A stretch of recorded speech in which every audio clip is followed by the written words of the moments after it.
Everyone, কেমন আছো তোমরা সবাই? আশা করি সবাই ভালো আছো।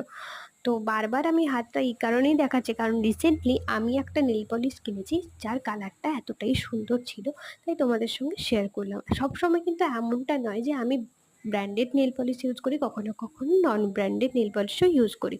তো আমি আর ভাই একটা সন্ধ্যে গেছিলাম একটু খাওয়া দাওয়া করতে আমাদের বাড়ির কাছে রেস্টুরেন্টে, গিয়ে অর্ডার করিয়েছিলাম চিকেন চাউমিন আর crispy chicken. Chicken chow mein rating দিতে গেলে বলবো 10 আউট অফ 10, আর ক্রিস্পি চিকেন রেটিং দিতে হলে বলবো 5 আউট অফ 10। তো দেখো এখানে অ্যাম্বিয়েন্সটা এতটাই সুন্দর। তো ওখান থেকে খাওয়া দাওয়া কমপ্লিট করে বাড়ি ফিরে সবার জন্য নিয়ে আসি মাজা। যে দোকানে মাজাটা কিনেছিলাম সেখানেই দেখছি এরকম ইমলির টফি পাওয়া যায়, আর এই ইমলির টফি আমার কিন্তু খুব পছন্দ। তো একজনকে দেখে মনে হচ্ছে একদিন নয়, যেন 1 মাস ছেড়েছিলাম ওকে। তো এই ছিল মিনি ব্লগ। ভালো লাগলে লাইক শেয়ার সাবস্ক্রাইব করে দিও। ততক্ষণ টাটা, সবাইকে ভালো রেখো, নিজেও ভালো থেকো, বাই।